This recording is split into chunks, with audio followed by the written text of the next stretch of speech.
Nous abordons aujourd'hui la thématique de la construction en terre. En première partie de cette matinale, une conférence de Mario Botta qui revient pour nous sur son parcours. Mario Botta est d'origine suisse. Il s'est fait connaître dans le monde entier pour son œuvre architecturale, caractérisée entre autres par l'usage de la brique.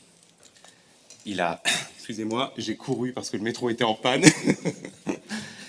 Il a notamment réalisé la cathédrale de la Résurrection d'Évry en 1995, le musée d'art moderne de San Francisco en 1994 ou la synagogue de Simbalista à Tel Aviv en 1998, ou plus récemment en 2010, le Bachelor Museum of Modern Art à Charlotte en Caroline du Nord. Il a conçu de nombreuses maisons individuelles, comme la maison ronde de Stabio en 1982, caractérisée par sa forme géométrique simple et dépouillée, une maison manifeste en quelque sorte. J'aimerais ajouter, avant de donner la parole à Mario Botta, que pour moi, designer, étudiant designer, j'ai d'abord connu Mario Botta pour son œuvre de designer, et je pense tout particulièrement à des meubles manifestes des années 80, qui sont la chaise Seconda chez Alias et la lampe Shogun chez Artemide. Voilà. Vous êtes bien informé. Ouais. Je lui laisse la parole. Oui. Merci. Bien, alors avant tout, merci pour l'invitation et je dois aussi m'excuser pour mon français approximatif, mais puisqu'on parlera à travers beaucoup d'images, je pense que la communication elle arrivera à passer.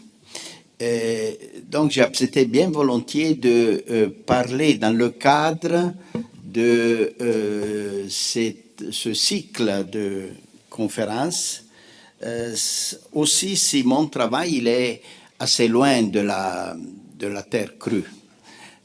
Mais il y a un esprit qui m'appartient aussi, qui est celle d'essayer de travailler avec des moyens simples, des moyens économiques, des moyens qui ne parcourent pas la recherche d'une rhétorique de la technologie, mais au contraire, je pense que l'art du bâtir, c'est une art primaire, c'est une art archaïque qui a besoin simplement d'un travail et d'une raison de ce travail, au-delà des grands manifestes, des grandes rhétoriques, des grands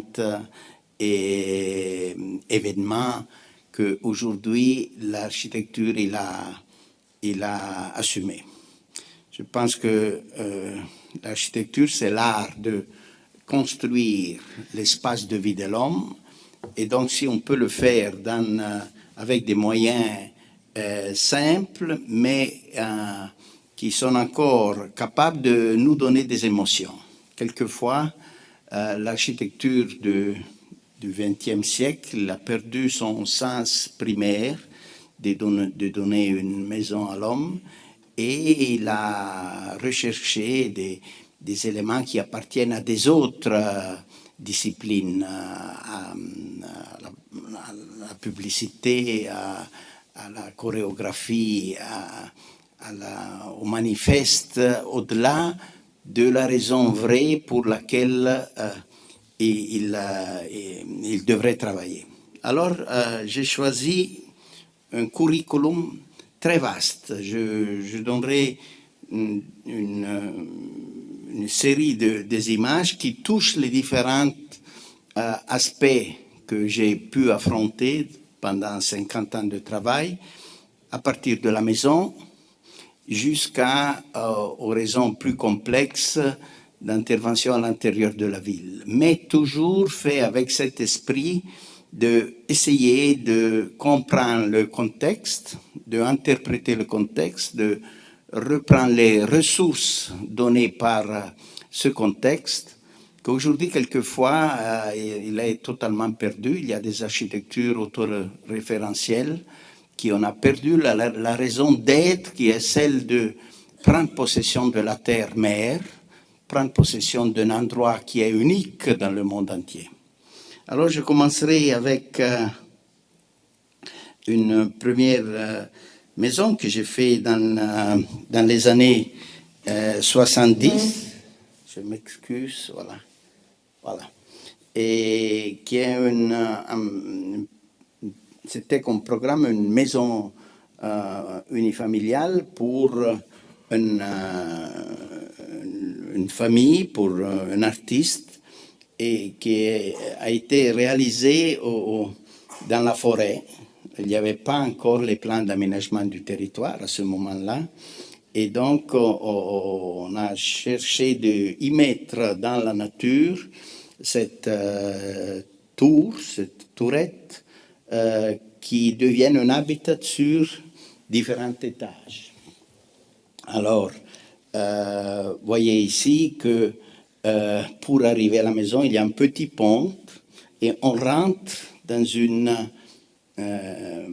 macroclimat qui est un habitat virtuel. Il y a une transparence qui met en relation avec le paysage qu'il y a tout autour. Notre maison des années 70, toujours, c'est encore un habitat. Au départ, j'ai fait pratiquement seulement des maisons pour des amis ou pour des amis des amis. Et c'est là qu'il est né un peu l'intérêt et j'ai raffiné un peu aussi le langage, qui voit toujours un espace primaire, un volume primaire creusé à l'intérieur pour définir un habitat, pour définir un espace de transition entre intérieur et extérieur.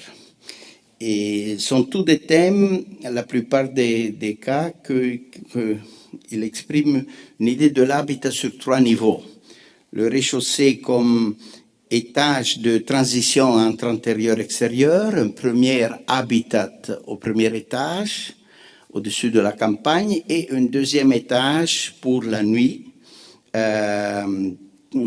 qui quelquefois, ou la plupart des fois, il a un rapport direct avec des lanternaux vers le ciel, vers les étoiles, vers la lune.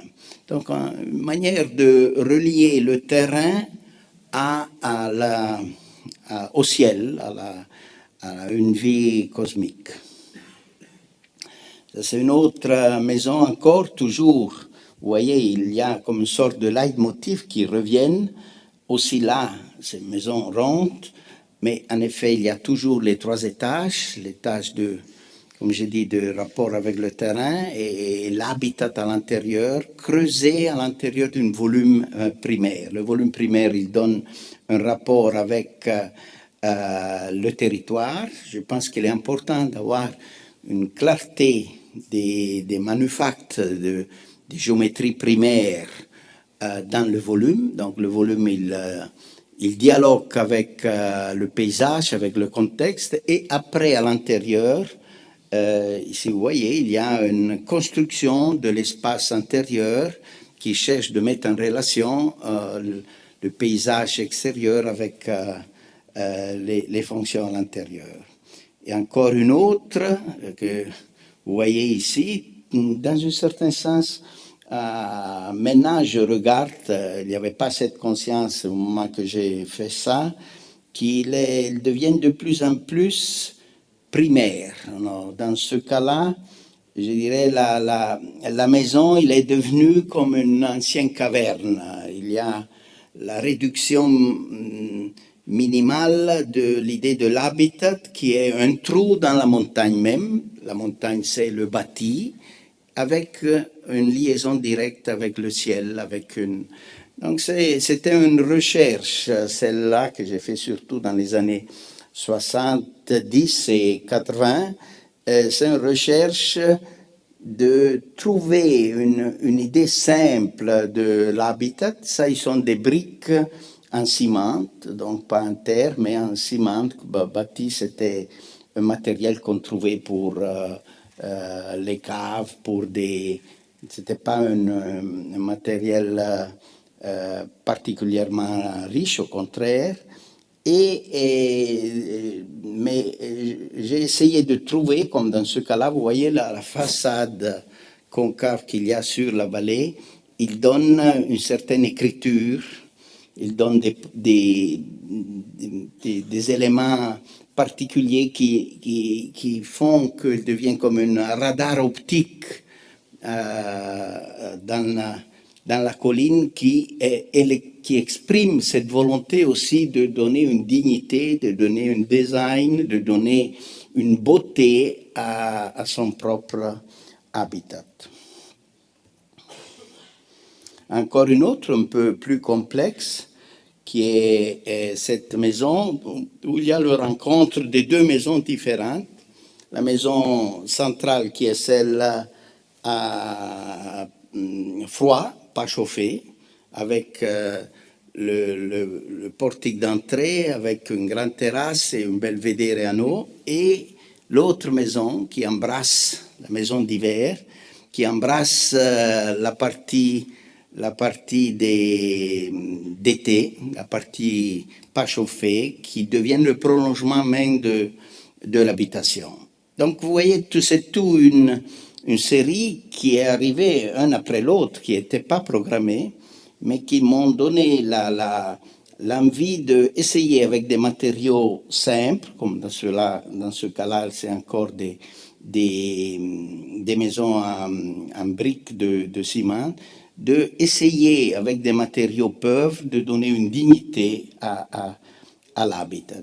Après, je me suis confronté avec des maisons un peu plus complexes, comme celle-là, qui est en briques de terre cuite, qui est une maison, celle-là, beaucoup plus riche, où il y a un secteur de l'habitat, un secteur où il y a les prolongements de l'habitat avec les garages et la piscine en bas au niveau du jardin.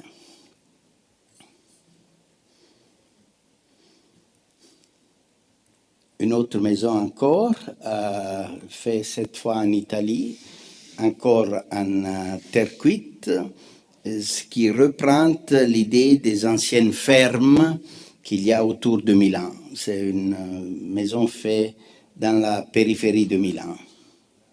Sur 3 étages, c'est un programme évidemment beaucoup plus riche que les précédents, mais l'esprit de trouver un élément qui est capable d'exprimer le sens de gravité. Moi, je pense que le sens de gravité appartient à l'idée même de l'architecture. L'architecture, c'est l'organisation des espaces qui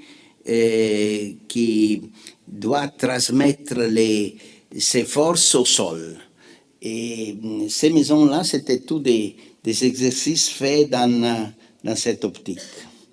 Et après, je suis arrivé dans les années 80 à travailler sur des structures et des thèmes urbains. Celui-là, c'était un concours pour des bureaux à l'intérieur de la ville de Lugano.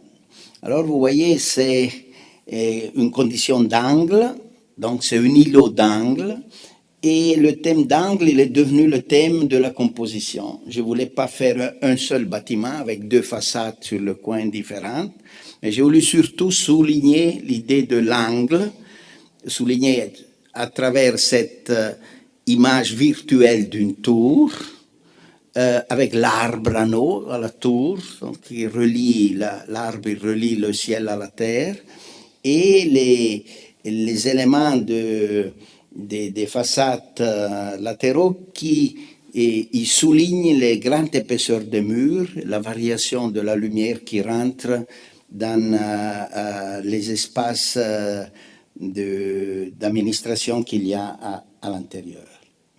Alors vous voyez, ils sont des thèmes, dans ce cas-là, strictement urbains, sont des thèmes qui rencontrent les grands thèmes de la ville, mais faits à travers cette idée d'amener des thèmes, mais aussi des images. L'architecture moderne, l'architecture du Kurtenwohl, l'architecture de l'International Style, il a complètement perdu sa capacité graphique ou iconographique, je ne sais pas comment on peut dire en français, la capacité iconique de amener des images à l'intérieur de la ville, que c'était surtout une présence continue dans les anciens palais à partir du Moyen Âge jusqu'au XXe siècle. Ça, c'est un thème d'une grande banque. C'était aussi un concours à Lugano, là où il existait 4 différents morceaux et villas longues de cette ruelle. Au lieu de faire un grand bâtiment unique, on a partagé le thème unitaire en 4 morceaux différents, 4 unités de bâtisse, si vous voulez, où chaque unité, il a une image, il a un visage, il y a une masque qui se propose à l'intérieur de la ville.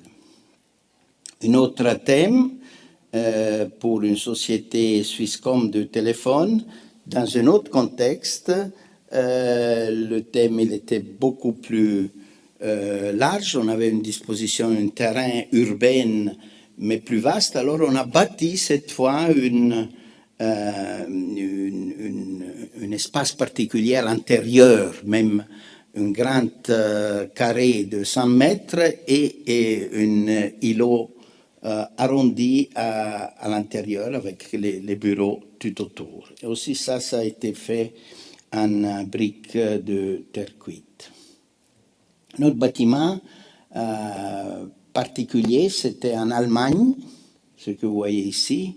C'était en effet un thème des bureaux, donc assez anonyme. Les bureaux, vous savez, qui sont des espaces de travail, mais n'ont pas une continuité dans les heures de la journée comme il y a les autres thèmes de l'habitat.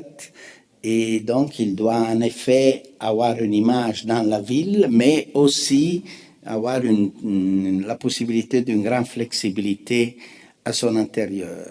Et si vous voyez, l'essai de trouver une liaison avec le bâtiment en deuxième plan, qui est une ancienne caserne prussienne, tout près de Hanovre, en Allemagne.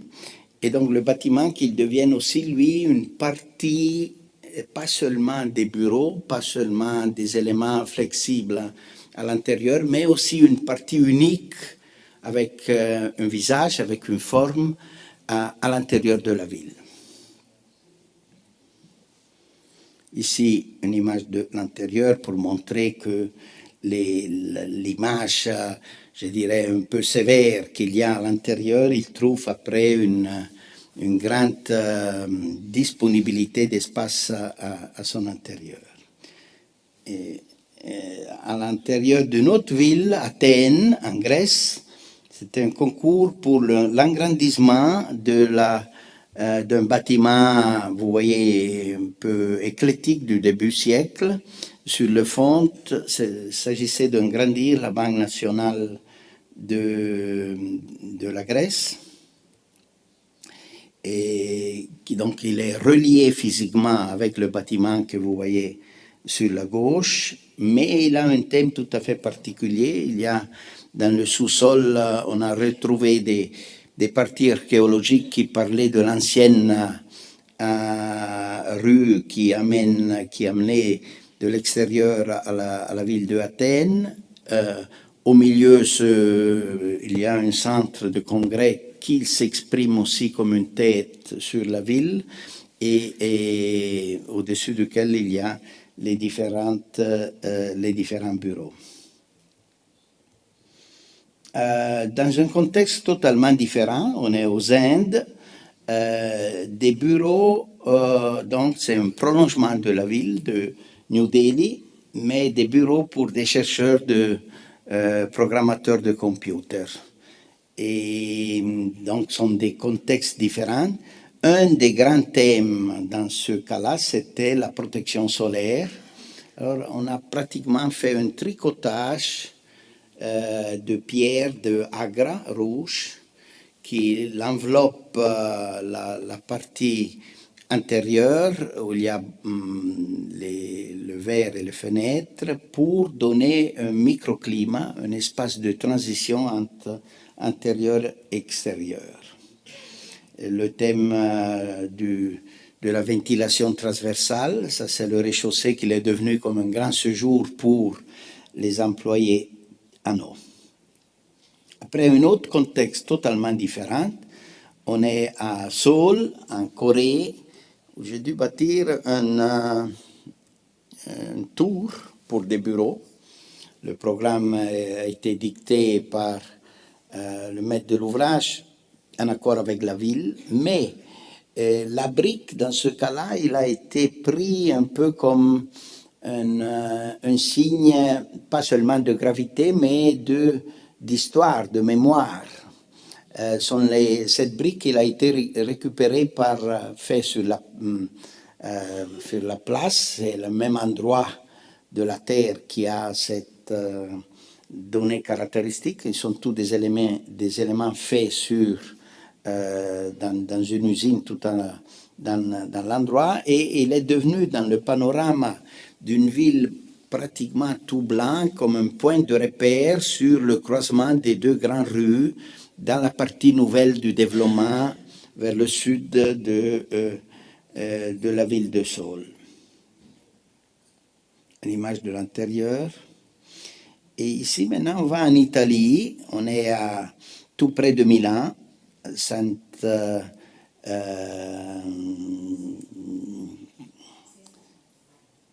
comment? Sesto San Giovanni. Vous voyez que les femmes, ils nous aident il y avait l'usine de la Campari, le bitter Campari. Peut-être on le connaît aussi ici. Et l'ancienne usine, elle a été développée dans le siècle passé.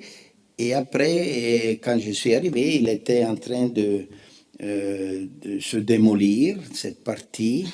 Mais c'était un îlot intéressant, un îlot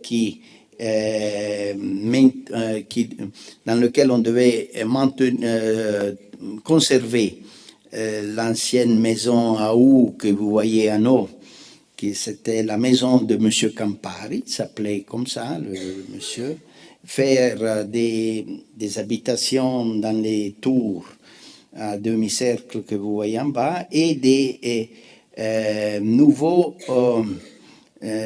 bureaux avec une grande densité.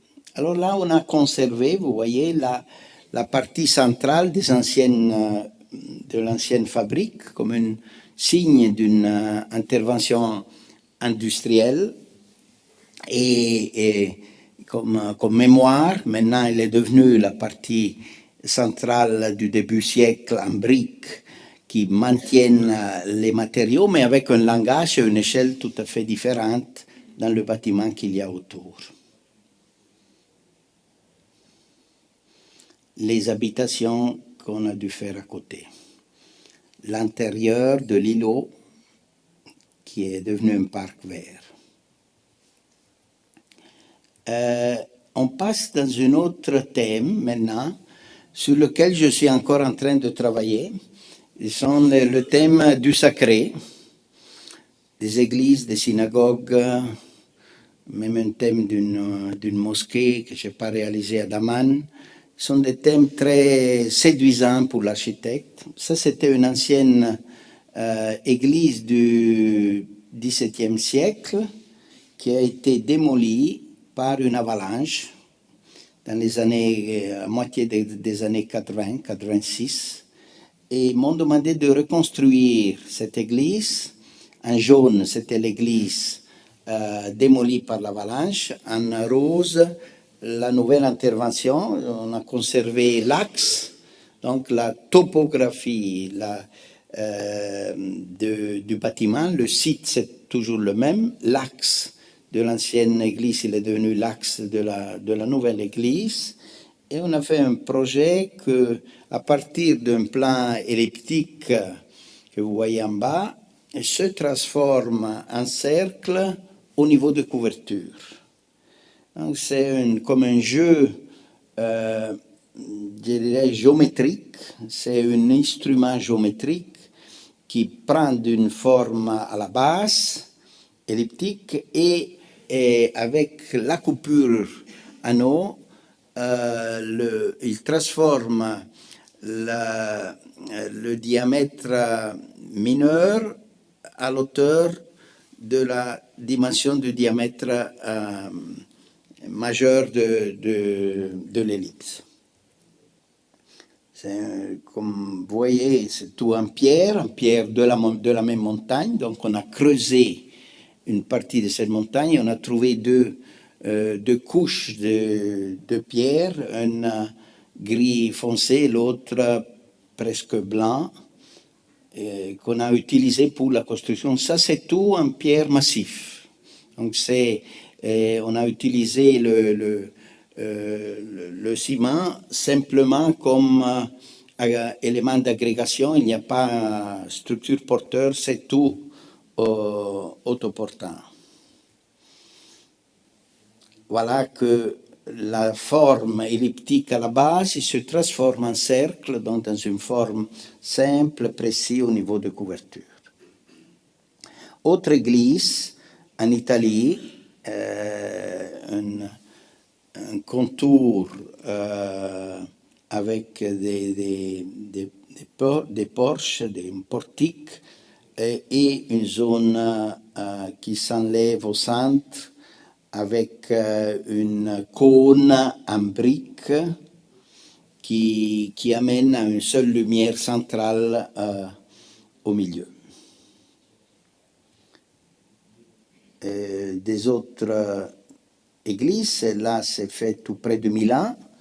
La brique encore, c'est l'élément qui rappelle beaucoup les briques, les constructions des usines et des structures industrielles qu'il y avait autour de Milan.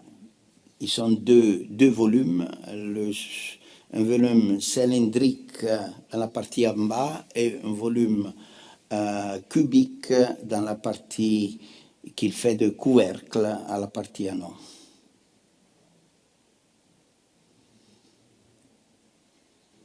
Et Évry, la cathédrale d'Évry, voilà, cet après-midi, on devrait aller la visiter. C'était intéressant puisque c'est un thème à l'intérieur d'une ville nouvelle qui devait avoir récupéré une structure symbolique, métaphorique très importante.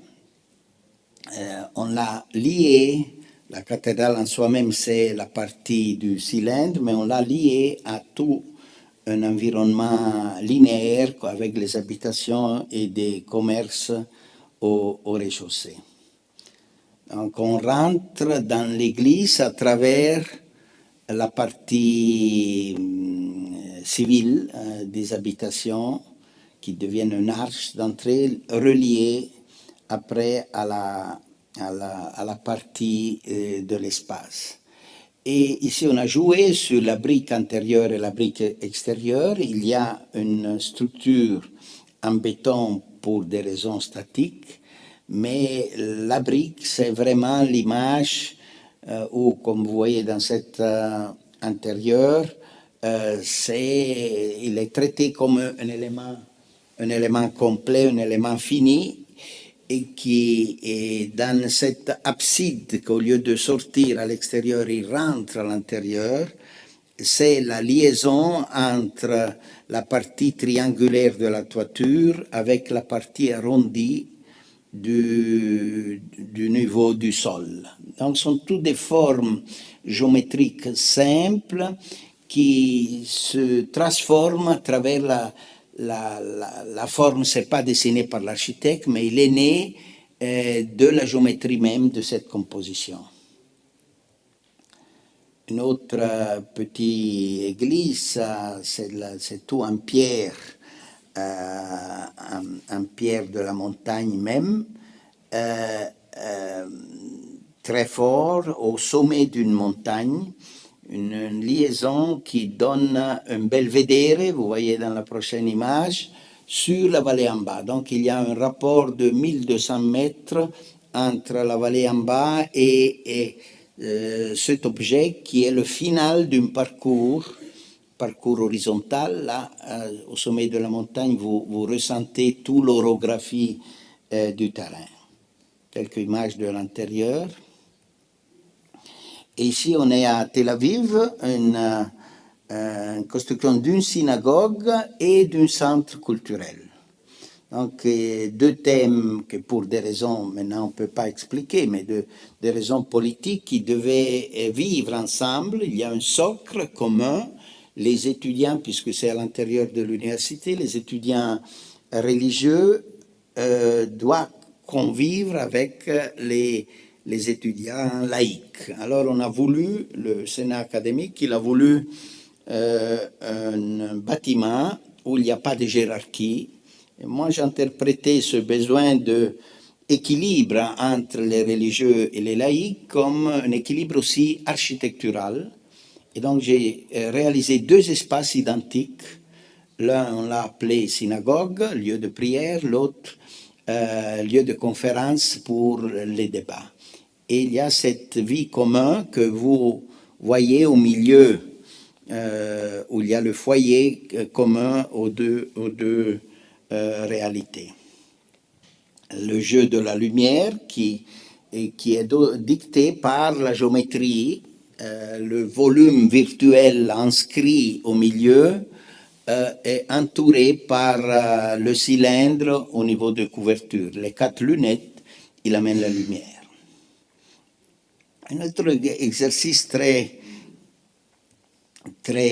curieux et très intéressant que j'ai fait au 2000, pratiquement, 1099, c'est à Lugano, sur le lac. On a amené moitié de l'église de Francesco Borromini, le chef-d'œuvre qui est du baroque, qui a été réalisé à Rome, donc une œuvre décontextualisée, qui est seul un signal pour une exposition. On l'a amené sur le lac de Lugano. Borromini il est né sur ce lac-là. Donc, ça c'était pour commémorer les 400 ans de la naissance de Francesco Borromini. On a imaginé qu'en 4 siècles, le paysage orographique, il est pratiquement le même. On a voulu essayer de comprendre le paysage que Borromini il a vu quand, avec un grand succès, il est parti à Rome, très jeune. Qu'est-ce qu'il est resté de son paysage natal? Et alors on a pris son chef-d'œuvre de jeunesse, San Carlo e Quattro Fontane, cette église, on l'a coupé en deux et on l'a reconstruit sur le lac de Lugano, avec une curiosité intellectuelle. D'un côté, c'est une représentation, puisque c'est une réalité qui appartient à Rome, mais dans l'autre, avec une autre interprétation, ce n'est pas une représentation, mais c'est une nouvelle réalité, puisqu'il arrive sur le lac de Lugano, l'échelle 1, c'est un bâtiment qui est 36 mètres d'auteur. Il rentre en direct dialogue avec la ville. Une autre église, cette fois faire en pierre rouge, tout près de Bergamo, en Italie. Un grand volume, cette fois, un volume unitaire, qui se transforme en lumière à l'intérieur. Le jeu d'amener la lumière naturelle à l'intérieur de l'espace avec une géométrie forte, c'est un peu un thème qu'avec des variations, c'est un thème sur lequel je travaille depuis plusieurs années.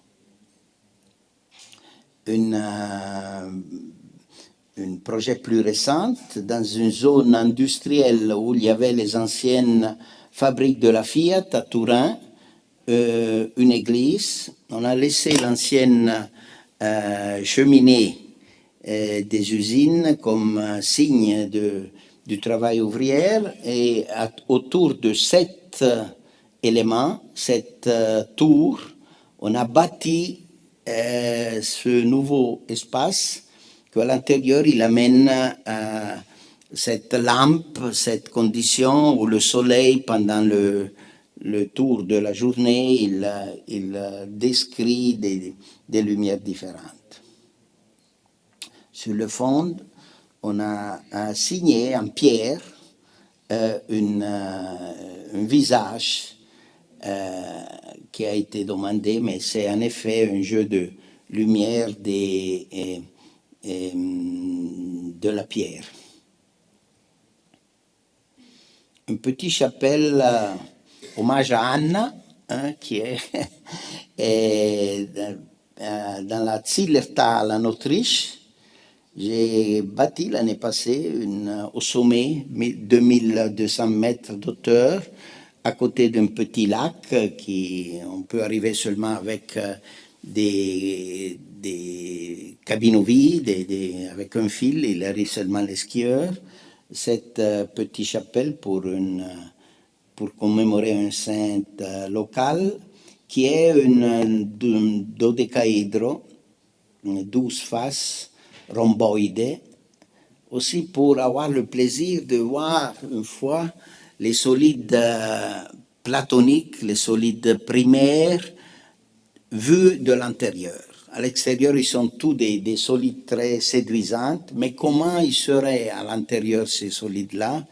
Et alors, il y a ce petit escalier qui nous amène à découvrir les 12 faces, tout identiques. Le sol, il est égal au plafond, le plafond est égal aux parois, les parois, ils sont tous qui se bougent. Donc, à l'intérieur de ce solide, on prouve une émotion que normalement, dans un espace normal, on ne peut pas prouver. Les musées, c'est un autre thème sur lequel j'ai travaillé beaucoup. Donc, je vous montre rapidement. Ça, c'est une galerie d'art moderne à Tokyo, un Batarium. Aussi, ça fait avec le but, ça c'est une dimension très réduite d'un coin urbain. On a voulu donner une image, un signal d'une activité collective comme il est celle du musée. Espace intérieur.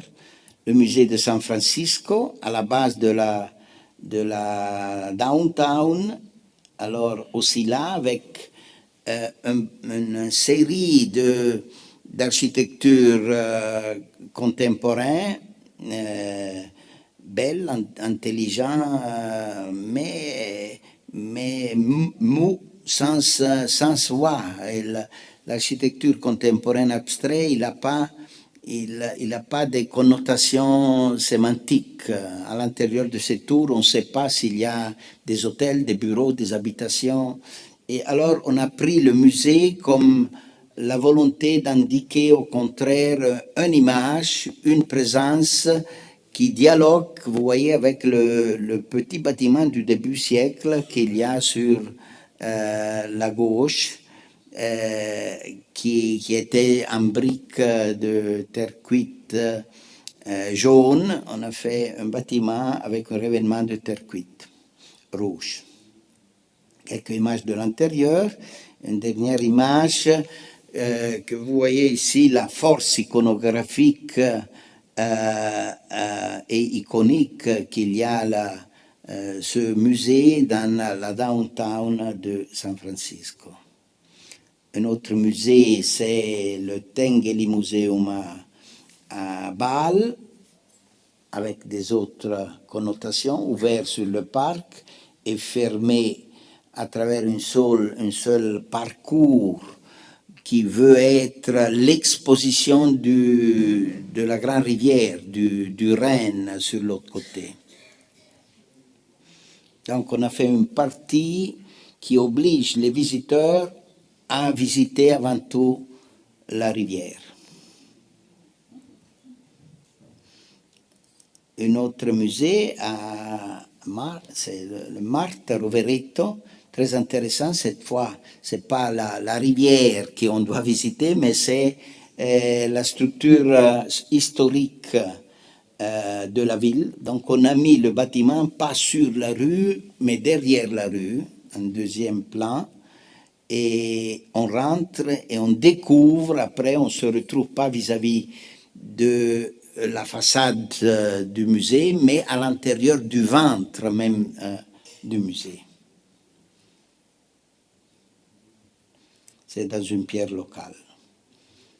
Un petit musée pour Friedrich Dürrenmatt, un écrivain de culture allemande et de langue allemande, à Neuchâtel, là où lui il habitait. Derrière, il y a un morceau d'habitation que vous voyez, et c'était sa maison neuchâteloise. Et on a ajouté à cette maison un grand ventre qui rentre dans la montagne et qui reçoit une seule lumière zénitale dans son périmètre, qui est l'espace d'exposition, puisque à côté de sa production littéraire, Friedrich Dürrenmatt, il avait une activité de peintre et de calcographe très, très important. Des thèmes mixtes, ça c'est encore un musée-bibliothèque tout près de Genève, à Cologny. Il existait les deux maisons que vous voyez à côté. C'est une fondation, la fondation Martin Bodmer à Cologny. On a creusé au milieu et on a construit sous terre cet espace pour des manuscrits, pour des pièces originaux très, très intéressantes et très particulières. Un petit musée à Saule pour la Samsung, un bâtiment pour des arts on dit traditionnels, c'est tout de la céramique pratiquement. Et on a utilisé des morceaux de terre cuite faits en Italie pour le revêtement de l'extérieur. Tout il est dicté par un seul point de lumière au centre du cône renversé qui prend la lumière d'en haut, et les gens ils montent en haut avec l'ascenseur, ils doivent descendre peu à peu pour découvrir les différentes salles qu'il y a sur les côtés. Musée Beckler à Charlotte, en North Carolina, au milieu de la downtown, aussi là, un bâtiment qui est un peu l'envers des bâtiments américains, où on rentre, il y a la grande lobby, mais le bâtiment c'est une boîte. Ici on a creusé et le bâtiment il devient une toiture de la place, d'une place extérieure. Donc le bâtiment comme élément de médiation de l'espace urbain, de l'espace de la ville. Et le vrai espace d'exposition se trouve au niveau, là où il y a la couverture, et ici on le voit avec une image de l'intérieur. Une bibliothèque en Chine, à Beijing, dans le campus de la Tsinghua University. Ça a été réalisé l'année passée. Ça, c'est la salle de lecture, et ça, ils sont la partie des bureaux qu'il y a à côté. Ici, vous voyez l'élément, l'escalier, la grande escalier qui monte, et la liaison entre les deux parties, celle de la salle de lecture dans le cône et celle dans la barre des parties du dépôt et des bureaux.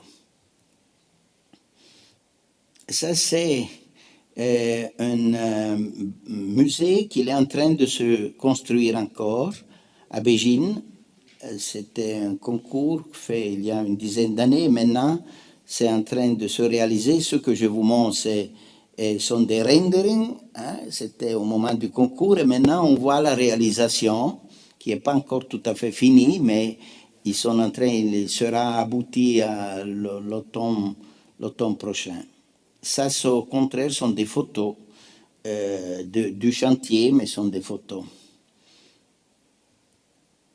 Un grand espace central avec un escalier et la partie du plafond avec les lanternaux. Ça, on a appelé théâtre de l'architecture dans l'Académie de Mendrisio, en Suisse. Je suis en train de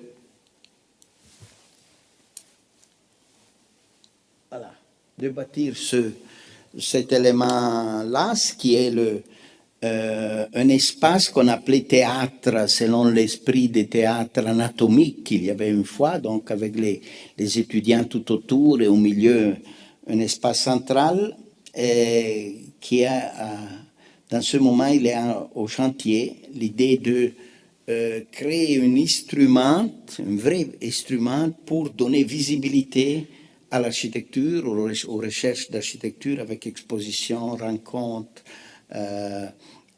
différents événements. Une autre, ça c'est un projet d'un campus universitaire à Shenyang, en Chine. C'est une académie d'art très complexe pour 4000 étudiants. Le centre au milieu, c'est l'espace central avec tout, peinture, sculpture, graphique, design, cinéma, tous les éléments. Et maintenant, je vous montre ça, un morceau de ça, qui est le musée de l'université, de l'Académie d'art, qui est visitable à l'extérieur de l'université même, qui est celui-là. Et il est en construction dans ce moment. Il y a un parcours périphérique, donc ce n'est pas horizontal, chaque fois on fait un tour et il y a les salles à l'intérieur. Ça, c'est la partie de la lobby au milieu. Un morceau d'aménagement urbain en Italie, c'est intéressant, un thème d'un tissu urbain très historique, là où il y avait l'ancienne église du XVIe siècle qui complétait cet îlot rectangulaire. Il est disparu. Alors maintenant, on a récupéré l'élément, le non fini qu'il y a là, avec cet bâtiment virtuel. On a dit on va reprendre le plan en bas de la mémoire de l'ancienne église et on a récupéré l'église à travers là où il y avait les colonnes, on a mis des arbres et donc on a reconstruit virtuellement, pas de manière physique, l'élément de l'église qui complétait l'ancienne cour qu'il y avait tout autour. Donc, un système pour recoudre le tissu historique, mais de manière virtuelle. Ici, c'est un quartier que je viens de compléter à Treviso, là où il y avait une ancienne fabrique du début du siècle passé, qui a été transformée avec des institutions tout autour. Donc, il y a la police, la chambre de commerce, toutes les activités collectives. Et au milieu, une grande place, 2000 places de parc en bas, et une place piétonne au milieu avec les commerces tout autour. Donc c'est un thème du quartier, fait tout en briques de terre cuite comme revêtement. Une cave, un chai pour le vin dans la Toscane, en Italie. Un autre chai au Bordeaux, à Château-Fougère.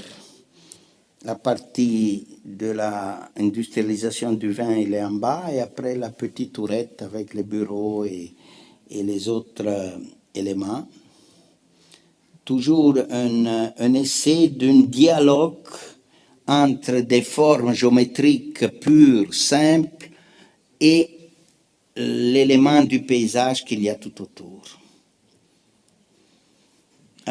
un wellness, ce sont les nouvelles frontières des diableries, je ne sais pas comment dire, des diavoleries, diables, qui sont demandées aujourd'hui. Alors au milieu de cet endroit, je ne voulais pas bâtir une maison. Alors on a creusé dans la terre, on a fait tous ces éléments-là avec ces lanterneaux qui deviennent en été des images comme ça, en hiver des images comme ça. Ce sont des grands arbres en métal et verre. Et à l'intérieur, un paysage du plafond et les piscines et les grands murs de pierre qui deviennent piscines dans le secteur en bas. Une autre, sur les montagnes suisses, une autre wellness avec une grande paroi qui deviennent brise-soleil et des chambres de l'eau un peu particulières à l'intérieur. Ça, c'est Interquit, au contraire, un bâtiment que j'ai fait à Shanghai. C'était un concours pour un hôtel nouveau avec des problèmes de ressources et d'épargne énergétique qu'on a bâti avec un revêtement Interquit. Ça, c'est la partie publique sur la rue où il y a les restaurants et le centre du congrès en eau.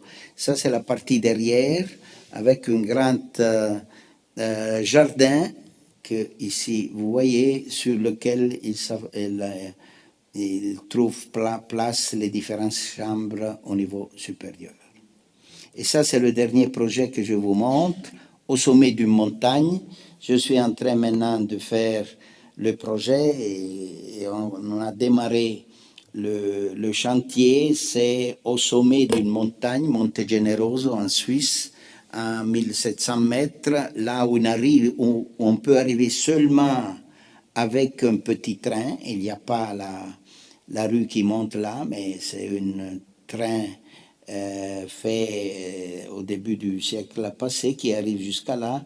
On est en train de réaliser, là où il y avait un ancien hôtel, ce restaurant-là.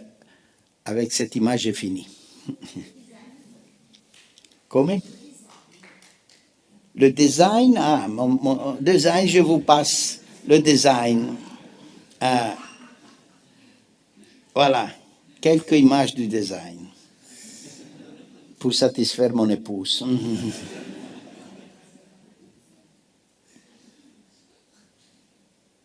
Le prince, ça c'était le roi et la reine. Un petit boîte pour la réflexion domestique.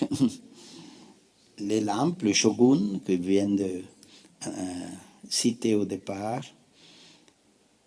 sont en effet plus que du design, sont des petites architectures que j'ai fait.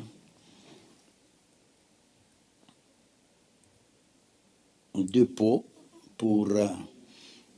qui deviennent un seul objet pour l'eau et le vin. Une autre variante. Comme Suisse, je dois faire de temps en temps des montres aussi.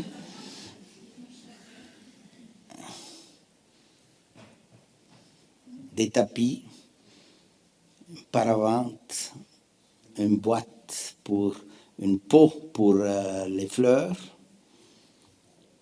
des chaises et des montres encore. Ça a été fait pour le moment de San Francisco. Ça, ils sont des autres encore.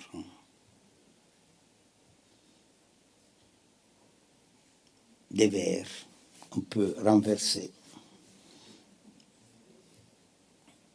Des vases, j'ai fait des vases en bois, en céramique et en pelletro, je ne sais pas, c'est métallique. Et après, j'ai fait aussi une série en pierre.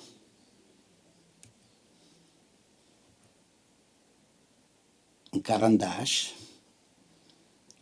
une table, une autre table. Voilà. Cette fois, j'ai vraiment fini.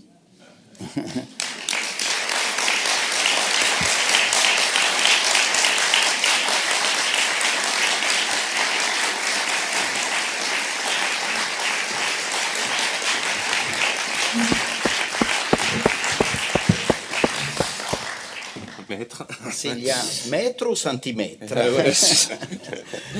Alors, nous avons une quinzaine de minutes pour les questions, c'est bien. Pour une fois, on va pouvoir en profiter. Donc, il y a Julie qui a un micro qui fait passer à qui veut poser des questions.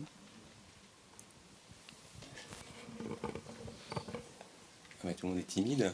Alors, moi, j'avais une question Oui. concernant parce que vous savez qu'il y a ici beaucoup de céramistes qui sont là aussi. Concernant les briques, est-ce que vous utilisez toujours les mêmes briques ou est-ce Non. que suivant les pays, Non. vous utilisez des Oui. briques, vous essayez au maximum d'utiliser les briques du pays? Oui.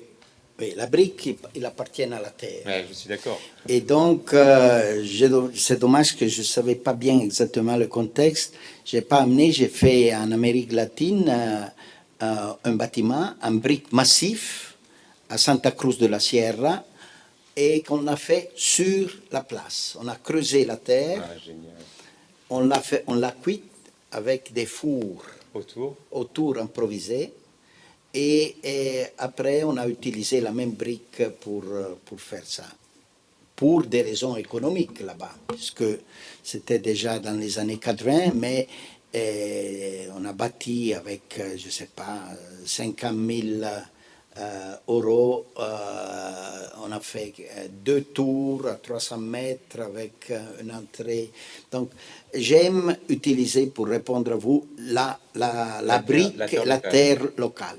Et alors, quand vous expliquiez que, je crois que c'était à Séoul, c'était une brique italienne, donc volontairement vous l'amenez? 2 fois. Deux Donc, fois. à Séoul, j'ai fait la tour Kyobo avec les briques de la place. Ah, de la place. Et le revêtement, au contraire, c'était le revêtement du musée Séoul, c'était des éléments qui venaient de l'Italie. Donc, il y a... Là, c'était un jeu symbolique, une volonté de Non, ramener... non, c'était toujours la loi économique, où on peut avoir les choses disponibles et à un meilleur marché.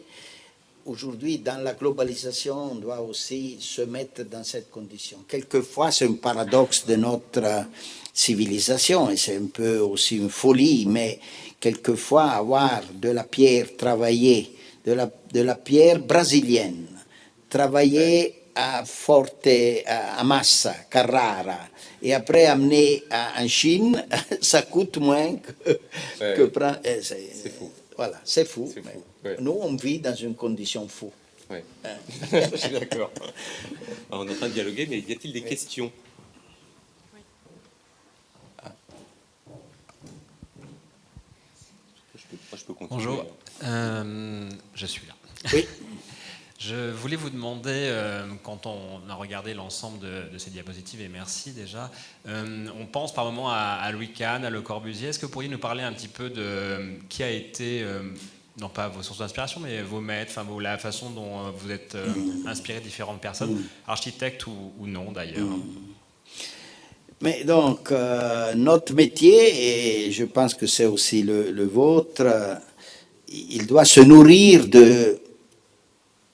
je veux dire, de l'histoire de l'humanité.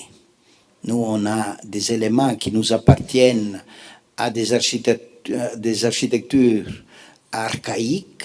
Et il y a des autres choses qui appartiennent à la technologie qui nous a permis d'aller sur la Lune. C'est ça un peu le... Donc, on va se nourrir de... il n'y a pas un maître, mais il y a des milliers et des milliers de maîtres. Mais à l'intérieur de ça, évidemment, il y a des gens que, du point de vue autobiographique, on a plus de dettes culturelles. Alors, moi, je peux reconnaître, pour faire un discours très, très sommaire, très grand architecte du contemporain, du moderne, si je serais né dans l'époque baroque, probablement j'ai eu des autres maîtres, mais je suis un fils du XXe siècle, du post-Bauhaus, et donc je dois reconnaître au minimum Le Corbusier pour sa capacité de transformer en architecture les événements de la vie. Le Corbusier, il s'est nourri lui-même de toute l'histoire. Quand il y avait le problème de l'après-guerre, il a travaillé pour les logements sociaux.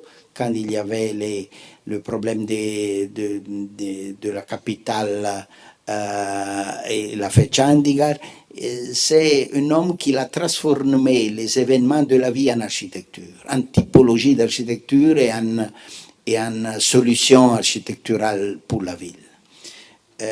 L'autre, c'est Louis Kahn, que je reconnais aujourd'hui comme l'architecte plus intelligent que j'ai jamais rencontré, dans le sens qu'il a compris la limite du développement technologique. En Amérique, il a compris dans la deuxième partie du XXe siècle que le développement, le progrès technologique duquel tout le monde il parlait, en effet, il avait des grandes limites. Et lui, il a fait une recherche pour aller aux origines des problèmes. Quand nous, étudiants, on lui demandait, Monsieur Kant, qu'est-ce que c'est l'école? Et lui répondait, ce sont deux hommes qui se parlent sous un arbre. Dans le principe de la communication et l'arbre comme bâtiment, comme microclimat, comme toiture. C'était une manière pour remettre la condition de l'architecture aux origines, comprendre les problèmes plutôt que les solutions. Et donc pour moi, c'est l'homme qui plus il m'a marqué dans cette condition tellement difficile de la complexité de la culture moderne. C'était le seul capable d'aller aux origines. Et ce n'est pas un hasard qu'en Amérique, on l'a complètement tué. Louis Kahn, si Louis Kahn il était intellectuellement vif, on ne pouvait pas sortir le postmodernisme, qui confonde le style avec l'histoire. Il amène le tympan et la colonne comme besoin de mémoire. Non, Kahn il disait le passé comme un ami et pas comme la caricature d'une colonne. Non. Mais ce n'est pas un hasard qu'il a été, en Amérique, il a été complètement oublié.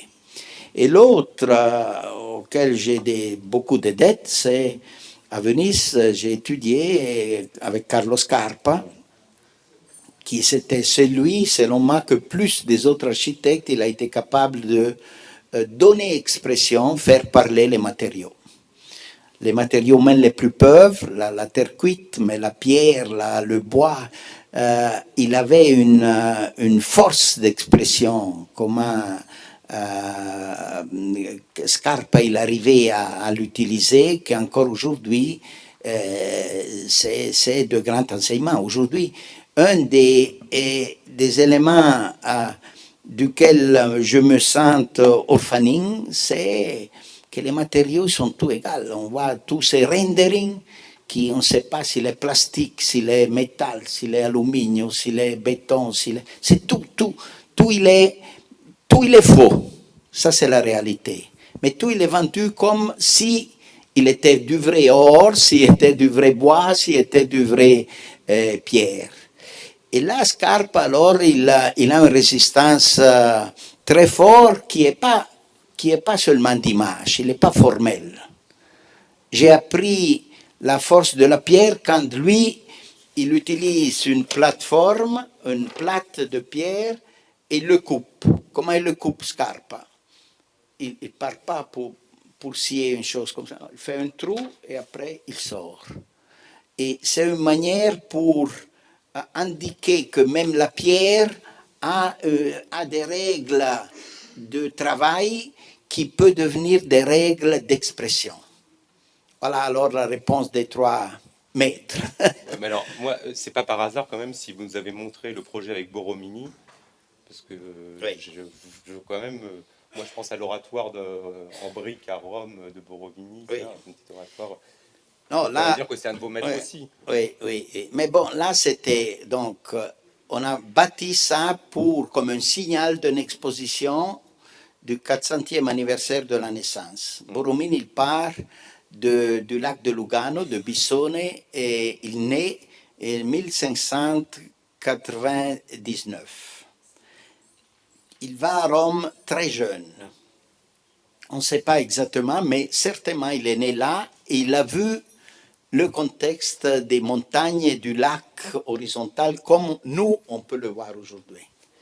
Il arrive à Rome et la chose qui m'a étonné, appelé de son oncle Carlo Maderno, qu'il était en train de faire la façade de Saint-Pierre, et on a trouvé dans les documents que Borromini il était payé 10 fois plus que les jeunes architectes. Alors il voulait dire qu'il était un homme du talent, puisqu'on ne paye pas. Même dans le XVIe siècle, on ne paye pas des gens s'ils ne sont pas capables. Non.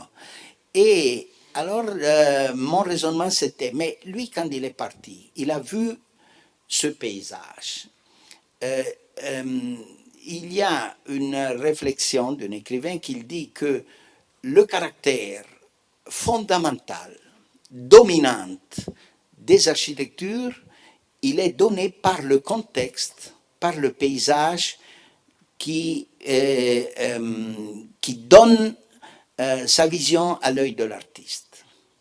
Alors mon raisonnement c'était, mais qu'est-ce qu'il a vu, Borromini, quand il est parti, de quoi il s'est nourri quand il est arrivé à Rome pour faire le San Carlo les Quattro Fontane. Et alors on a amené son chef-d'œuvre jeune, de jeunesse sur le lac pour le confronter avec les montagnes et le plan du lac qu'il y a. Donc c'était une équation qui n'a aucune démonstration scientifique, mais c'était l'intuition de lier l'esprit, la créativité, le génie du baroque de Borromini au contexte du lac que lui, il a vécu comme un jeune talent, comme Et une... qui n'a pas bougé, et qui est perpétuel. Ouais. Mais c'est important, Ouais. cette histoire de perpétuel, parce que Ouais.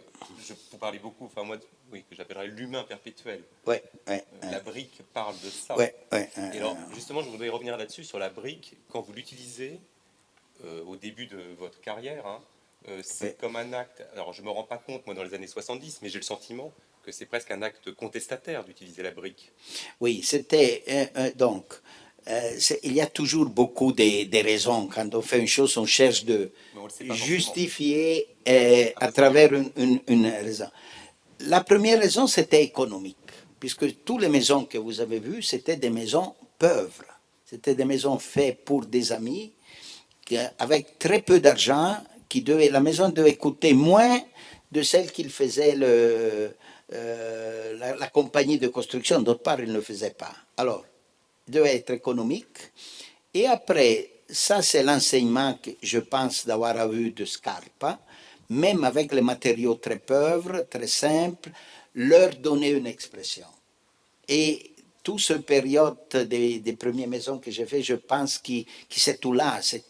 Mais moi aussi, je me rends compte après. La première brique, elle était mise brique sur brique. Et après, j'ai commencé à la déplacer de 45 degrés puisqu'il y avait une vibration. Et après, j'ai mis des bandes. Et après, c'est-à-dire, c'est une manière pour donner expression à des matériaux pauvres. Que c'est une gymnastique intellectuelle et critique très intéressante. Je regarde parce que j'ai peur qu'on me dise d'arrêter. Il y a... Alors, et voilà, c'est maintenant qu'il va y avoir plein de questions, je le sens. Allez-y. Il y a un micro pour vous. On vous passe un micro. En voyant toutes vos architectures que vous avez faites, j'ai l'impression que vous vous êtes vraiment amusé toutes ces années. Donc je vous souhaite de continuer encore de vous amuser. Mais ce que je voulais vous demander, est-ce qu'il y a eu des fois des projets que vous avez réalisés, ou peut-être les futurs, où vous avez travaillé en équipe, avec des personnes qui sont aussi des créatifs, mais qui ne sont pas du tout architectes, qui peuvent être danseurs, comédiens, ou même des enfants? Est-ce que ça vous est déjà arrivé de tenter cela, d'expérimenter cela? Donc, je vous réponds de manière ambiguë, dans le sens que l'architecture, c'est toujours une activité sociale et collective. Ce n'est pas une œuvre d'un artiste à l'intérieur d'un atelier tout seul. Et quelquefois, je me suis nourri beaucoup plus du savoir-faire des artisans qui viennent à discuter et plutôt que des collaborateurs. Mais quelquefois, je suis parti par des suggestions qui sont même des activités qui sont loin de du bâtir. Non, tout va bien. Je dirais, j'ai fait des choses pour des artistes dans le sens de servir bien l'artiste et donc j'ai dû bouleverser la manière traditionnelle. Non? Ou des danseurs, j'ai fait la restauration de la Scala où le problème de la musique, je ne l'ai pas montré, mais c'était un thème central. Mais c'était pour moi, je suis un grand spéculateur dans le sens que j'ai besoin de tirer au domaine de l'architecture, donc de mon savoir, de ma sensibilité, les problèmes. Et alors, même dans le cas de la Scala à Milano, où il s'agissait de refaire la partie du spectacle, la partie de la scène du théâtre, le vrai pari, c'était de vérifier dans quelle mesure l'architecture moderne, il est légitimé à rentrer dans la structure historique de la ville. Alors, moi, je n'étais pas d'accord d'accepter que l'architecture moderne, il est vu comme un diable, et donc pour intervenir dans la ville européenne, historique, on doit faire des faux, comme on fait aujourd'hui. Aujourd'hui, le faux historique, ça passe. Le moderne, ça terrorise. Alors je pense qu'au contraire, on doit être honnête et trouver la légitimation même des langages, même des matériaux contemporains, à l'intérieur de la grande stratification historique de la ville européenne. Le vrai thème, je dirais, si je devrais, c'est la ville. C'est la ville, même pour n'importe quel architecte. Un morceau, une petite maison doit être une partie de la ville. Ou il est une partie de la ville, alors je travaille pour la ville, ou d'autre part, je travaille contre la ville. Et la ville, selon moi, c'est le bien absolu, c'est le bien le plus grand qu'il y a aujourd'hui. Ce matin, quand on est venu en taxi, on a eu le plaisir de vivre à l'intérieur de la ville. Je me suis ressenti une partie de l'humanité, même si j'ai rien fait à Paris. C'était ma ville, c'était ma conscience historique, c'était ma partie d'être une petite, minuscule partie de l'humanité.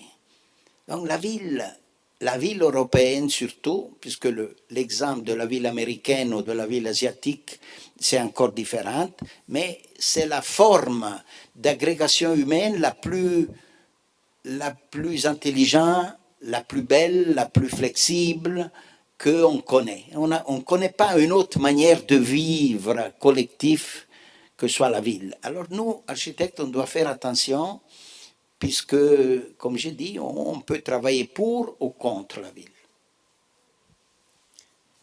Merci.